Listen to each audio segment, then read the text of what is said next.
Hey tribe, welcome back to my channel. So a couple of weeks ago, I asked you guys, what questions do you have around insurance? Because it is still quite misunderstood and sometimes we don't value insurance. And truly only because we lack insurance literacy in South Africa. And to help me unpack everything around insurance, I have Maxine Muller, who is a financial advisor for Liberty and also has her own business.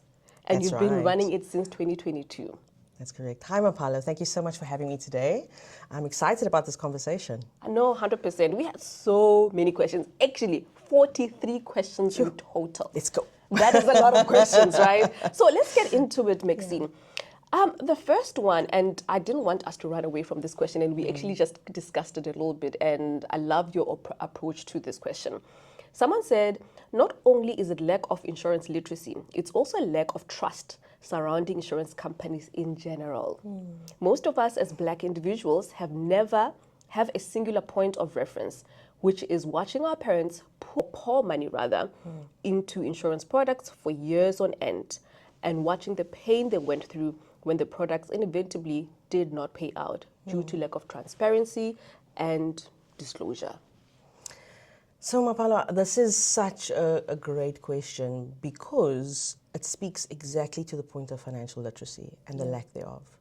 I used to always refer in many of my content that I've created over the last while that it used to be the Wild Wild West. It used to be where you could sign investments in the back of a napkin in the restaurant and it's done deal, word of mouth, all of those kind of things. But we are a very much regulated and structured environment now. We are all governed by the FSCA. We have to go through fit and proper requirements as professionals, as advisors.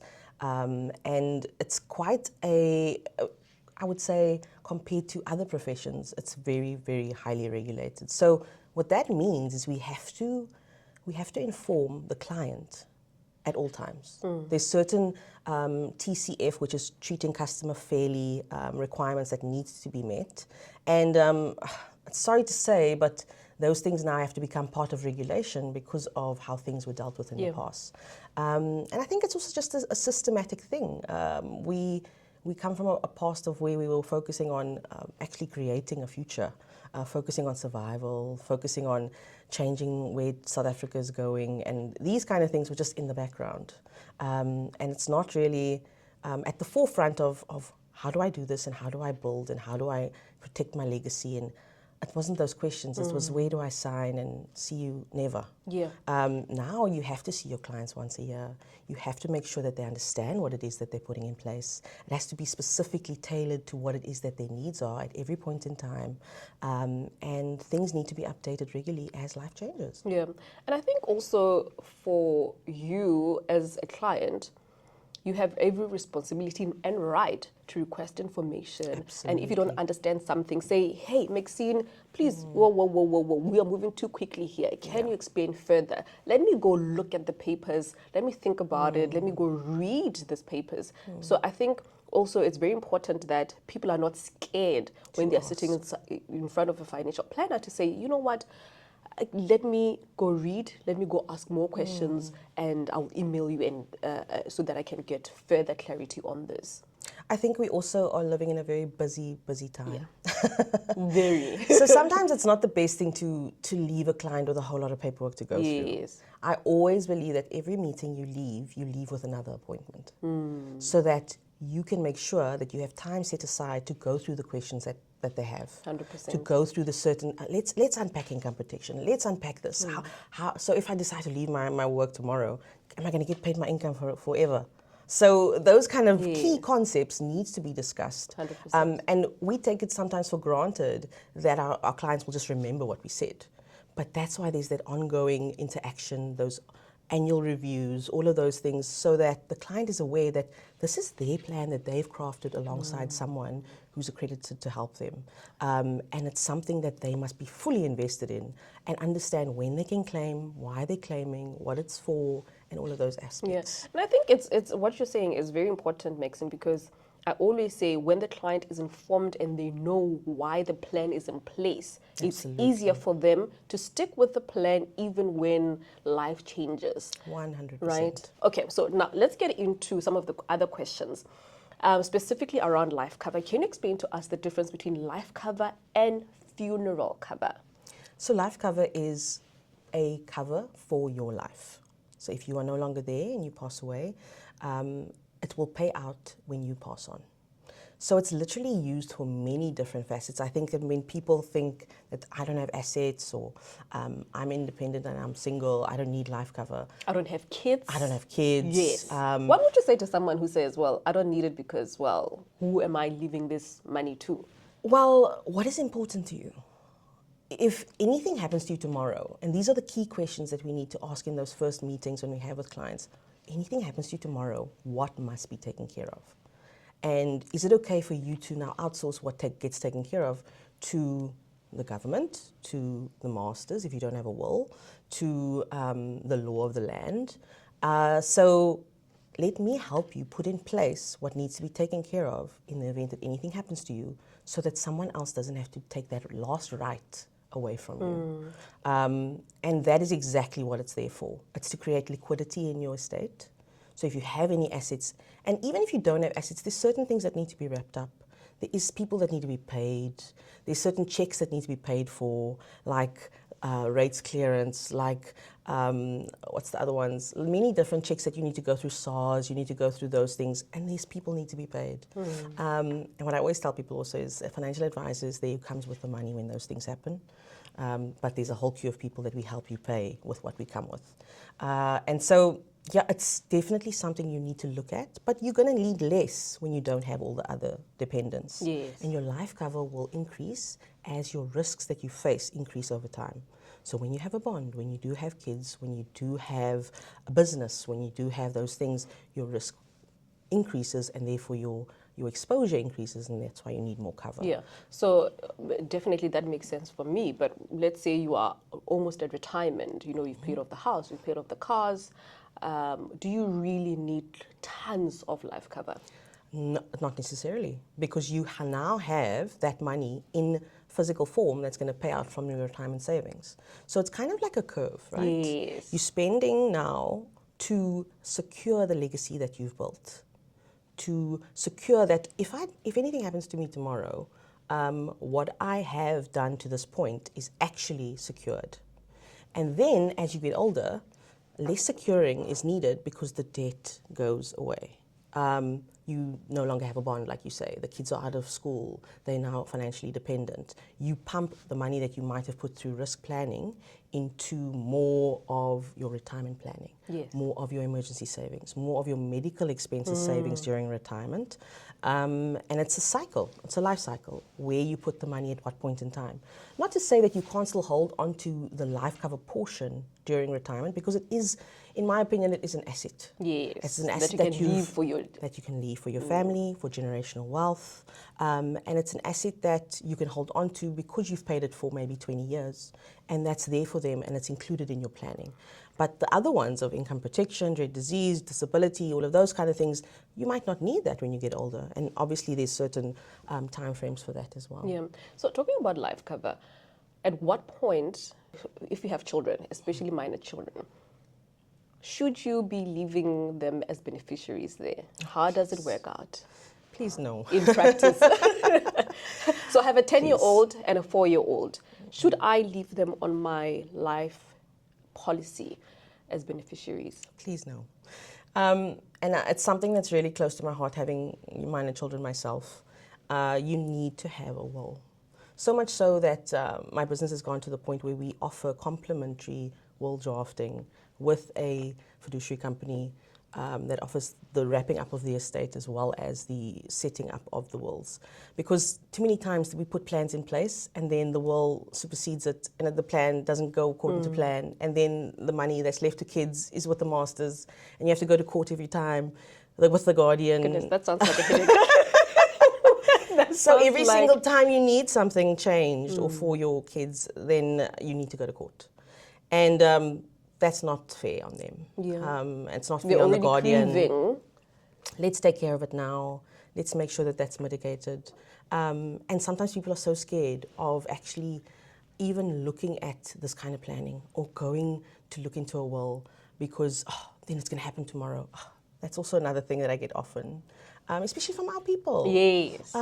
Because it's taboo to talk about death. It's like you're telling calling it you. upon yourself. And for me, having life cover, having a will, it's one of the best ways to show that you actually love and care for your family. Absolutely. I cannot imagine my two boys just going from pillar to post when I could have done that myself while I'm alive. So for me, it's very, very important.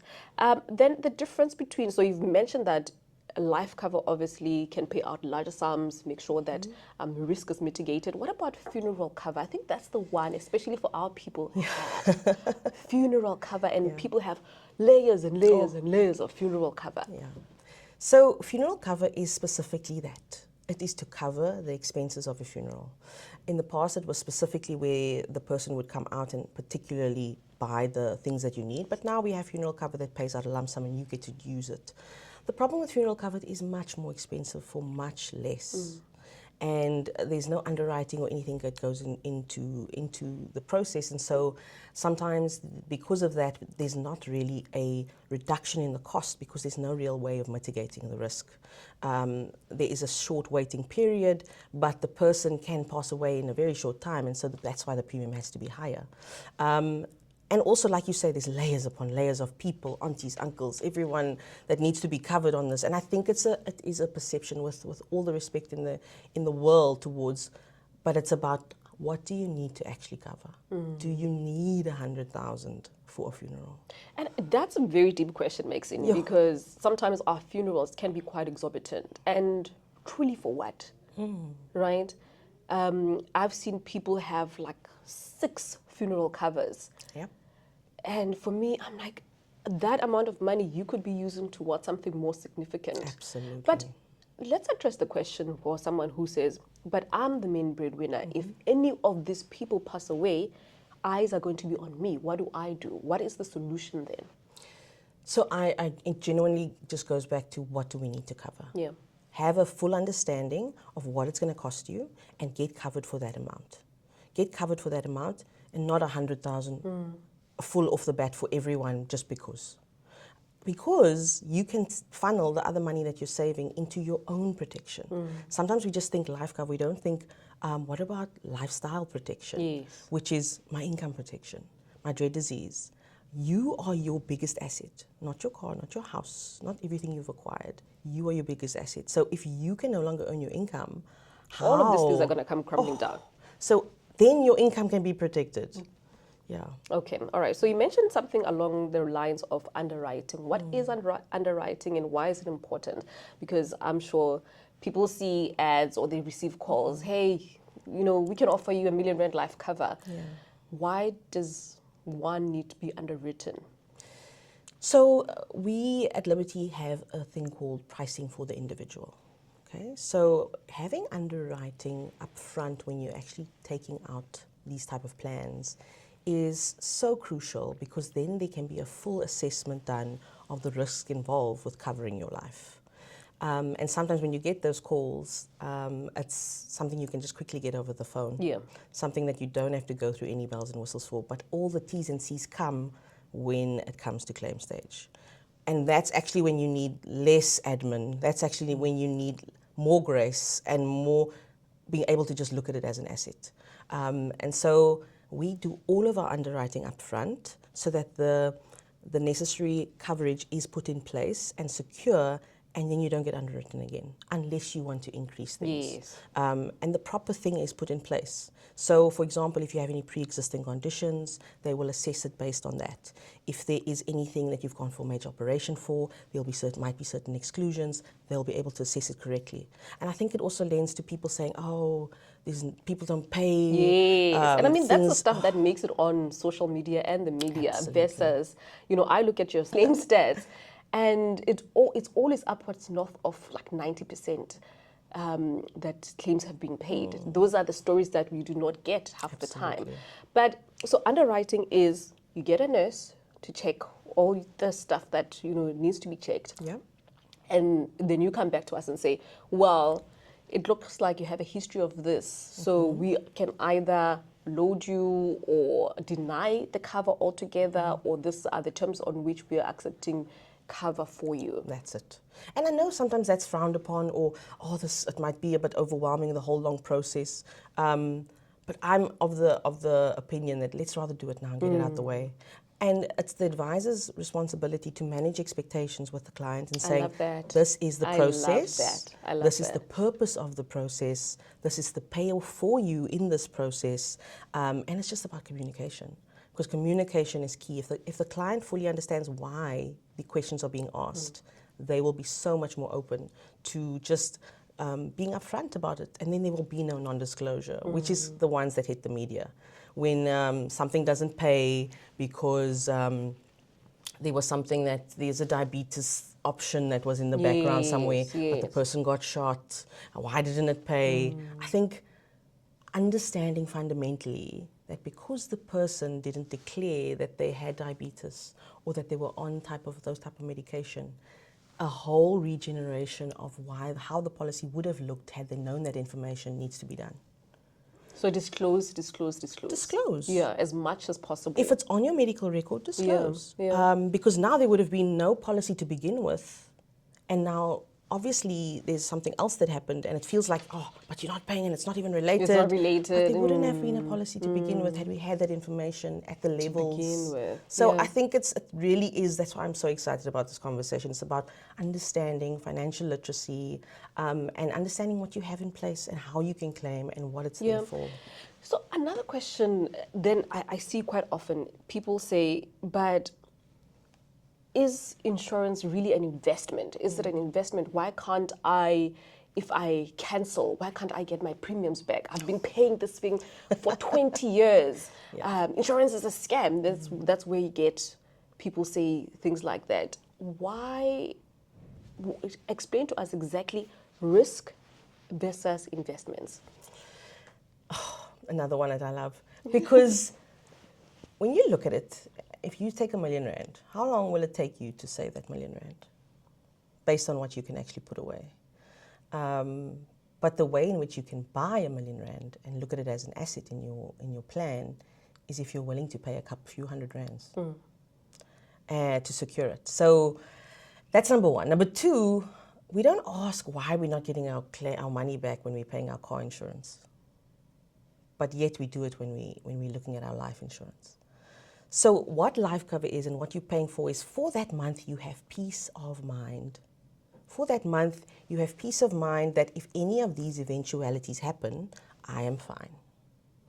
And so the risk, you're paying for that risk to be mitigated. So there is no investment value that you can then recoup from or surrender or get back, and most of the times when there are elements of get back, it's pay more. Exactly, Maxine. Exactly. It's pay more. We'll invest your money, and then you'll get your money back. And for me, it's gimmicks. I'm sorry to say. For me, I always find that it's gimmicks. It's literally, if you're going to go for risk, it's risk. You know exactly what it is that you're getting. If it's investments, it's investment. You know that there's a value at the end of the day.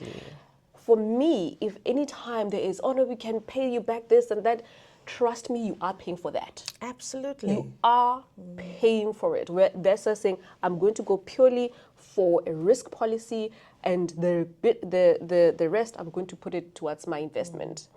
And the bells and whistles that are out in the market, it actually just shocks me sometimes. And which is why I also chose to be tied to liberty. Because we do what we do and we say what we do and we do what we say.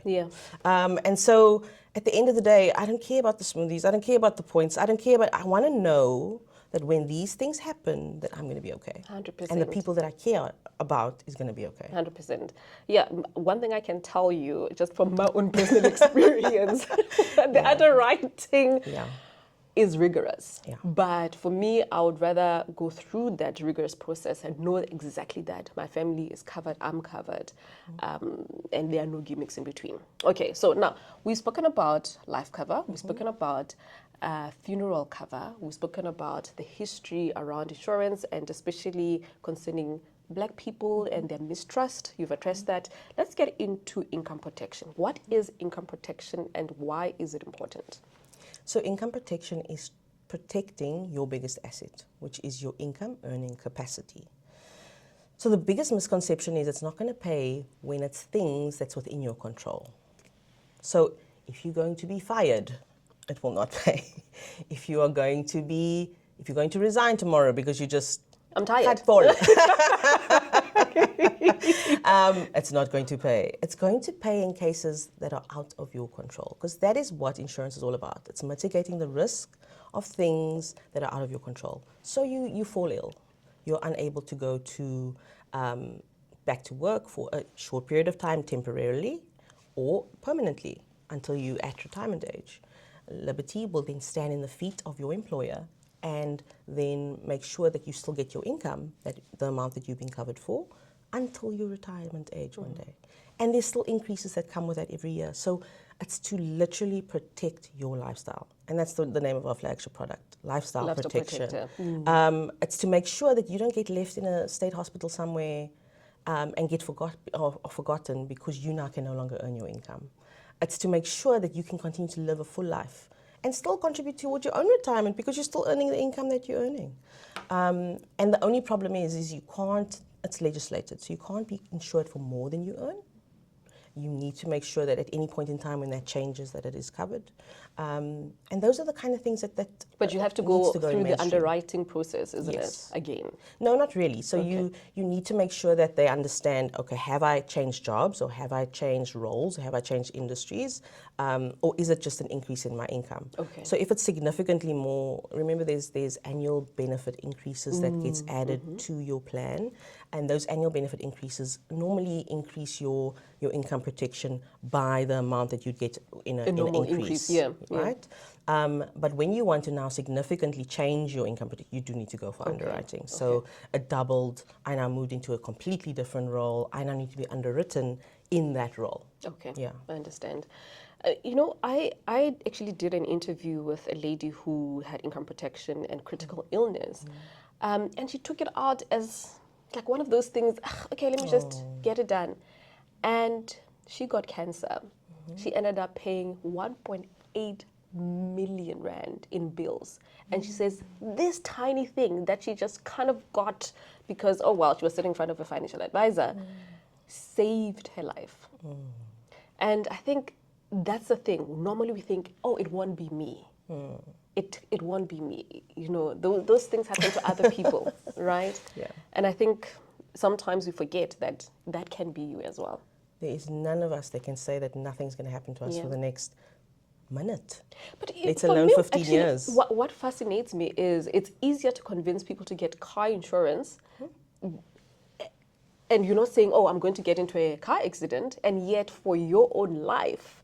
I say we cover the car so that the car is replaced, so that everything's fine, but what about the person driving? Yes. So your family will have the beautiful car that's replaced because you had insurance, but they won't have you because maybe there's certain bills you can't pay cover. now. Yeah. And so maybe you can't go to the proper hospital you need to go to, and that also unlocks a whole medical aid question. And in essence, what if you pass away and you didn't have life cover? The reality is you need to know that the person inside the car is also taken care of. I have a similar story where somebody is under the age of 35, breast cancer, single mom, never thought it would happen to her. But I think, because I'm the type of person that looks in the mirror and say, what can I do about it? I still put the onus on the advisor to make sure the client fully understands how important it is. You are not an audit. We are not audit takers. We are people who consult. We give advice. You are not there to say, what would you like? You are there to say, these are the things you need.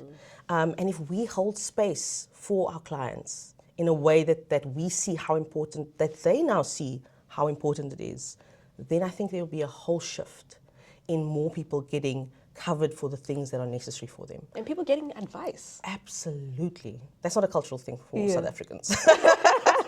Culturally, we were raised, don't talk about money. And also the YOLO culture, just live your life, nothing's going to happen to you. We need to address these things. Yeah. And I think, again, just to reiterate, for me, income protection is if you are no longer earning your income. Just think about your life. What would happen? The bills still keep on coming. When you're ill, your bills don't say, oh, well, let's give her a little bit of a break. Everything just keeps on compounding. Then there's debt. It just compounds. So I think for me, it's one of the things we really, really should consider. So that was income protection. What about critical illness? What is critical illness cover? Why do we need it? I'm young. I don't really need critical illness cover. Yeah, and I think because and I don't we have work, a history of yes, anything in my family, so I'm good. That's the prime time to actually get covered before things happen. And I think Liberty's also understood that we need to reach people before all of these things start showing up.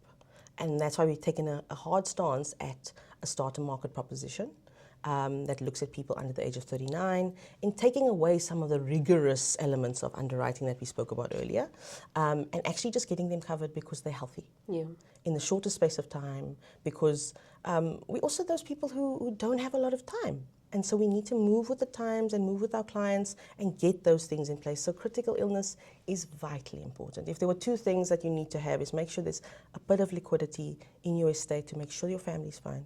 If you don't have anything else going on, make sure you have income protection and have critical illness. The capital C word is coming out so prevalently across every age group, across all spheres of race, both genders. It is on another level. And I've seen even with all the claim stats, it doesn't matter if it's just Liberty, all the other insurance companies, that is one of the biggest claims that you see when it comes to critical illness, cancer. Especially because of COVID. People were not going for their screenings. People were not going to the hospital. We were all staying away from the hospital. And so now when people are finding out, it's very far in advance. It's at a point where there's not much that they can do about it. But at least we have critical illness cover to take care of the other medication that's maybe not covered on my medical aid. And once I've done that and I've changed all my lifestyle things that I need to change, I can go on a holiday with the rest of the money and have a restart to the rest of my life. I actually have someone in mind that also did that. She used like 800,000 towards certain medications that the medical aid wouldn't cover that she wanted to try. And then the rest she took and she started her life over by going on a holiday first. Yes, because you've been through such a very, very painful time. Absolutely. And your body is tired, your mind is tired. And those are the things we don't think about, that Absolutely. even after that, perhaps you don't even want to go back to the same work. So it gives you a little bit of leverage, a little bit of breathing time to say, okay, let me recoup, let me take a little bit of a retreat away. Talking about income protection, Maxine, should an advisor look at your pension or provident fund benefits, so your group risk benefits, and recommend, because I've seen people who have two income protections. No. So they have one with their employer, then so-called advisor comes and recommends income protection there. What is the story there? You can only be covered to a maximum of what it is that you earn. We also have stuff like bonus cover where, South Africans, they rely on their bonuses. Yes. So it's included in, I should say we rely on our bonuses. But it's included in the cover that you are, because you earn it. Yes. Right? And it's in your contract and it is expected and there's a precedent that has been set. But you cannot be covered for more than you earn. And if you have, for example, 75% on your group life benefits at work, and now you're covered for another 100% on your personal side, you will actually only be able to claim up to 100%, and you'll technically be paying for something that you won't be able to claim. So it talks to give the information up front so the advisor can do the proper calculation. But if the advisor explains that to the client, then they'll be able to know, okay.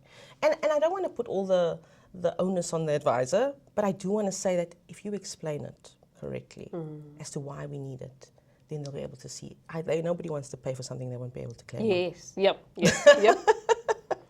Correct. Yeah. But what if the advisor doesn't say, let me take a look at your group risk benefits? Do you have group risk benefits? Yes, and sometimes truly clients won't know that I do have group risk benefits. They just know that there's this pension fund that I'm paying towards, but they don't really know also that they have other benefits to that. At a minimum, the advisor will look at your payslip. They will look at your payslip, and if they see that there's a pension or provident fund, an alarm needs to go off saying there should be group life benefits associated. So not only death cover, but also probably other facets of it. But also the flip side of that is if there is no information up front, rather have a candle. Actually, one of my mentors told me this. Rather have a candle in a dark room than to have nothing at all. So don't now, to the extent of, I want my plan to be 100% perfect, so I'm going to wait for this employee benefit statement, even if it takes 6 months for me to get before I put this in place. Please, that's not what I'm saying. What I am saying is, let's put it in place, work with the information that we have, give us as much information that you have for us to work with, put it in place, and we can always make changes along the way. It's not something that's static and that can't be changed. But as soon as you receive it, then you send it to us and make sure that we can change it so that it aligns if there is any changes that needs to be made. 100%. So I think a lot of the times when we talk about these things, people are thinking, okay, maybe you're employed and now you're trying to supplement some things. What about someone who is self-employed, who is an entrepreneur? What kind of insurance should they be looking at? So we do have things like overhead expense protector and all of those aspects, but business assurance is something that is grossly underestimated, I think. Through parts of my journey, I also spent time in the business banking space, where I was specifically doing planning for businesses to make sure that there has a legacy that they leave behind, that there's succession planning, because sometimes they're always just focused to the end of the month, making sure all the bills are paid. But what if something happens and there's a pig in the ground? So business assurance, vitally important. Partners in a business, Buy and needs sell to be covered. Buy and sell, key man, contingent liability cover, all of those things. You don't ever want to put your own assets on the line for stuff. And that's the only way that you can make sure that you mitigate those kind of risks. Because I think from a business owner perspective, they need to look at things logically when it comes to business expenses. And sometimes personal stuff gets left to the back burner, but business assurance is a business transaction. The same way like you went to go through certain things to put your business in order, it's something that must be considered when you're putting your affairs in order for the business. It's a business transaction. Sure. And I mean, where do you go to learn about such stuff? I think especially as an entrepreneur or a self-employed person, you're just so focused on building the business. Insurance just seems like another added layer, another thing to think about when you have so much going on already. That's exactly why I do what I do. When I was in my honours year, I realized that just being another chartered accountant is not going to be something that's going to add value to the world around us. I wanted to make sure that I can use my degree in a way to help other people in understanding what their money can allow them to do. And I think that is the calling on every financial advisor's life. It's to be passionately involved in your clients' affairs so that they know they can rely on, I know there's someone who's got my back in this regard. There's no way that you're going to fully understand every nuance and every update along the way. So we need to partner with a financial advisor. You get a doctor, you get a dentist, you get someone you go to, but it's like I said earlier, it's not something that we are culturally told to go and get a financial advisor, because there was that lack of trust that we spoke about before. But now everything is really regulated. Find somebody that you click with. There's more advisors that look like you. Let's just say that out loud. It's not just someone that you feel intimidated about or maybe feel uncomfortable with. And we can connect across races, across genders. We can connect. And I see it happening more and more and more and more. So find someone that can help you and find someone that you can be honest with, because we want your plan to be as tailored to you as possible. As much as possible, 100%. And going back to life cover, someone asked, can I change my beneficiaries from time to time? Absolutely. It's actually quite vital. One of the mandatory questions that needs to be asked at every review every year, because you don't want to be leaving money to your ex-husband or wife. And unlike retirement and those type of things that is paid out according to financial dependency and paid out according to legislation where trustees are involved and all of those things, life cover gets paid out to whoever you have as a beneficiary. That's it. So make sure that they're up to date. Make sure that you are fully aware of who it's going to and for what reason. Imagine giving it to your ex. I would turn.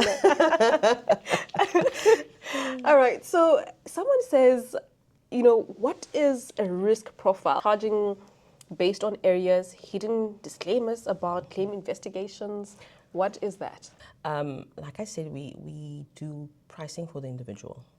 So a risk assessment is done on your whole person, educational background, what other aspects are there, income earning brackets. How dangerous is your job? How dangerous is your job? What does it include? Is there a big quantity of manual labor? How often do you spend time on the road? All of those aspects are taken into account and they get given a different weighting. Even smoker status. I think we need to just say that it's not only the packet of cigarettes you're buying, it is a whole other aspect. You can sometimes pay double what it is you would pay. Oh my goodness. Talking about that, the smoker status, I think there was someone's policy I had looked at, but I said, but you're not a smoker. It had been loaded as a smoker, and I said, correct this, call your financial advisor ASAP. Yeah. For years, they'd been paying under smoker status, and immediately when they cleared that, the premium went down. 100%. So make sure that that's updated at all times. So let's say perhaps you were a smoker and you've given up smoking. Yes. There's ways that they're going to check and they can always review that. Absolutely. The premium. Yeah, so with regards to that risk, the investigation she's speaking about is in the early stages of any claim, in the first 3 years of a claim, we need to make sure that there was no foul play. There was no anti-selection is the right word. So I'm going to hear about somebody got cancer and, I have to go for a test for cancer now, I want cancer cover. So did you disclose that you actually went for a test? So in the first 3 years, it's really about assessing, was this a valid policy in the first place? And that will just be a regeneration, like I spoke about earlier, reformulating based on the information provided. Is this really a policy that should have been in place? Was there any non-disclosure? Yeah. Was there anything that they left out?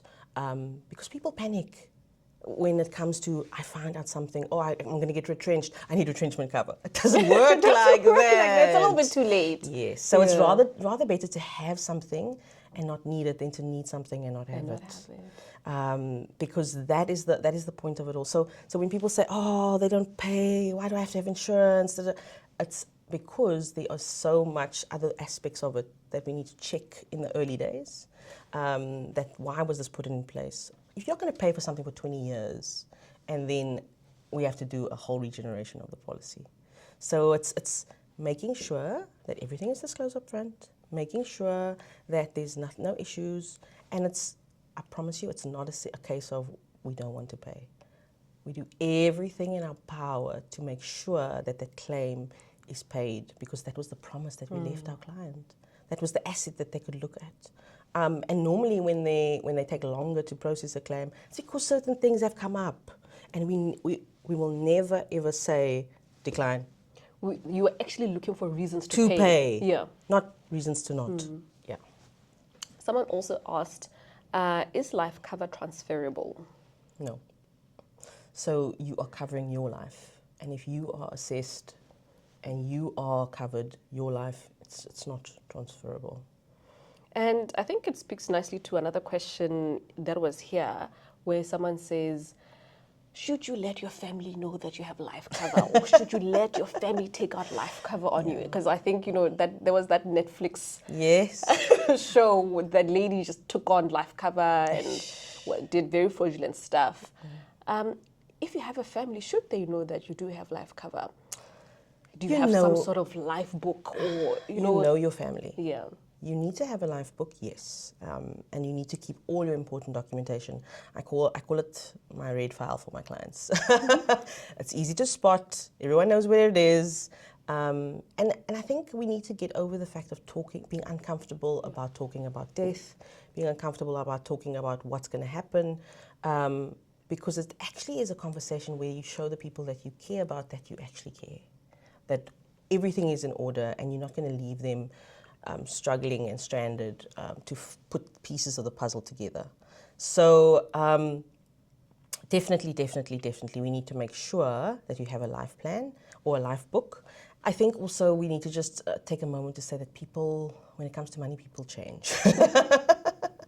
And difficult sides of them come out. So I understand where the fear comes from. But speaking back to the caring element, if it's people that you know that you care about, people that you know who care about you, I think I'd want to know if someone says, I've picked you as my guardian. Of course. I'd want to know when someone says, I've actually left them this amount of life cover to look after them. Because you trust them enough with your children, maybe you should trust them enough with that information to make sure that they understand that it's not this big burden that's going to hang on them, that you've actually taken care of everything. And even if you don't want to disclose the amounts, Yes. it's about the education will be taken care of, the bond will be paid. If you guys want to move into that house, it's fine. Alternatively, we'll sell the house or put it in a trust for them. All of those kind of conversations is a great conversation to have. And like I say, you don't have to speak about the numbers. It's more about what's going to be taken care of.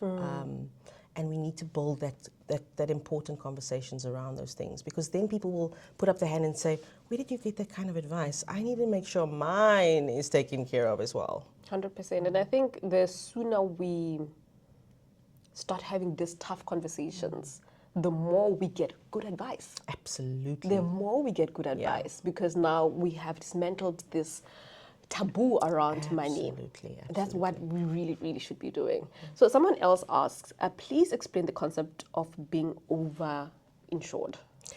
So, Can you be over-insured? A lovely question. You definitely can be over-insured.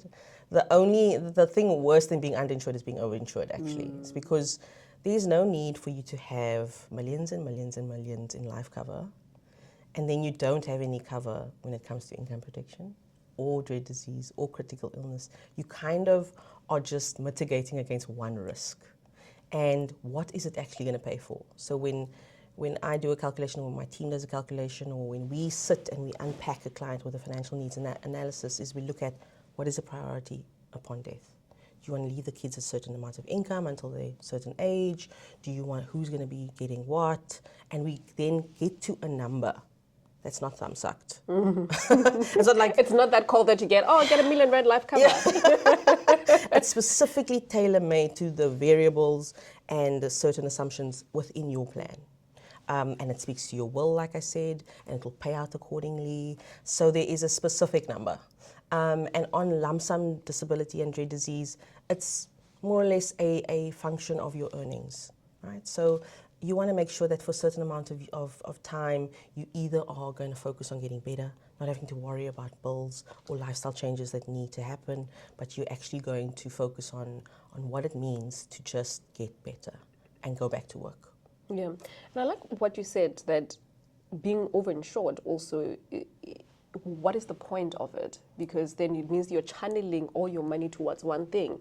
And we know you still need to consider retirement. You still need to consider other types of investments for your future, because it's not just risk that you're covering. It's, okay, also, if you live long enough, you are going to need investments. Absolutely. So it's emergency fund, retirement, all the goals you want to do, that Greece holiday doesn't happen overnight, making sure that your financial advisor is helping you save towards what you need there, or what you need for a deposit for the house, or what you need.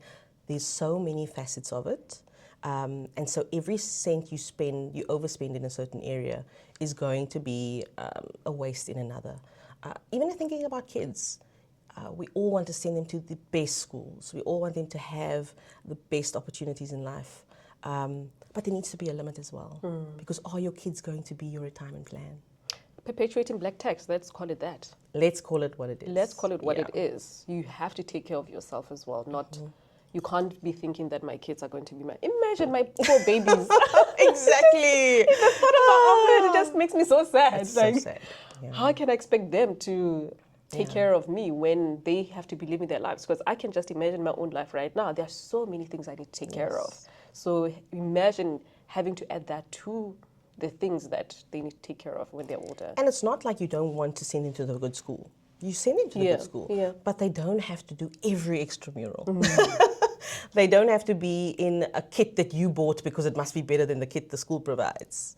It's being real about the things that are tangibly going to make a valuable difference in their future, 100%. compared to just an aesthetic thing. It's basically, you need a car to get from A to B. Absolutely. It doesn't have to be a G-Wagon. I love what you're saying because I actually have had that conversations with so many of my clients. Yeah. But it's also our people. I know all I need to work for is my BMW. Because all the time when I was studying so hard and all the time throughout this is going to show That I've that arrived. I've arrived. And my one client friend said, please help me get rid of this car. Yeah. It stands in the parking lot downstairs at work for the whole day and costs me this amount of money and costs me insurance and costs me. So I actually need someone that's functional, that's safe, that's going to be the best thing for my family. And that I think is growth. That I think is us growing as a nation, growing as a people, Yeah. and just saying what is important and focus on the priorities of that. And you know what, Maxine? I have seen there's been a shift, especially around people our age, where it's no longer about the fluffy stuff anymore. It's what do I need?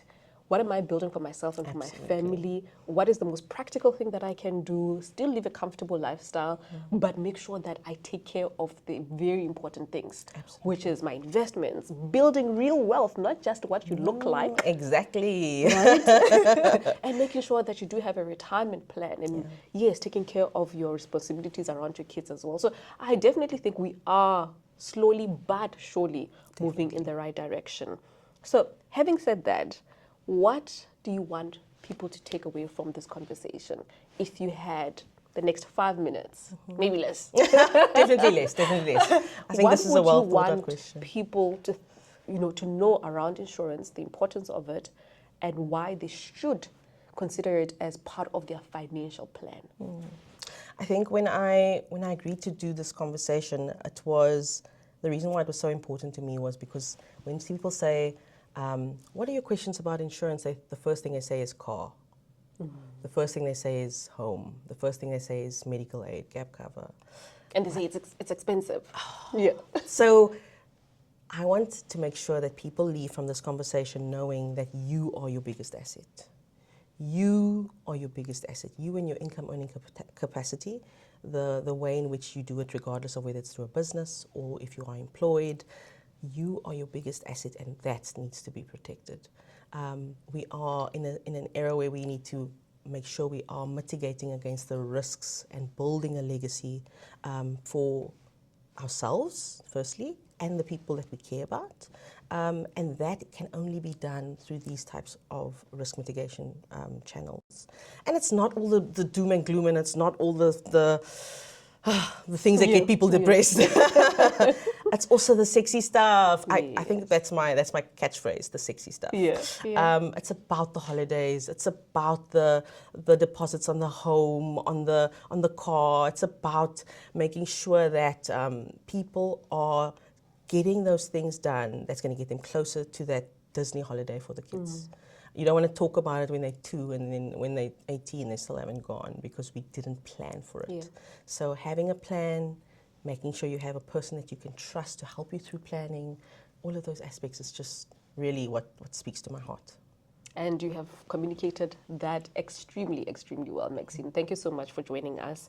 You have answered so many questions around insurance, but for me, more than just answering the questions, showing us how it fits into your life. Absolutely. Because I think sometimes we get lost as it's just a product that's sitting there, and yet it's weaved into your entire financial planning and what it is that you're trying to achieve, making sure that you actually achieve the things you want to achieve. Absolutely. So thank you so much for being here. I really appreciate you and wishing you the very best. Oh, thank you so much. Very, very best. You are doing the Lord's work, okay? I can see how passionate you are. And so I will leave your details of people who want to get in contact with you and your business. You need a proper financial planner. You have one right here. You have one right here. Thanks so much. It was an honor speaking to you this morning. And thank you for the work that you've agreed to do with Liberty. It's just, these are the conversations we need to have more. Absolutely. Thank you so much, Tribe. If you like the video, remember to like, subscribe, send it to a friend. Let us start building wealth together, mitigating against the risks that does come with building wealth, and do the sexy things. as Maxine said. Absolutely. Bye for now.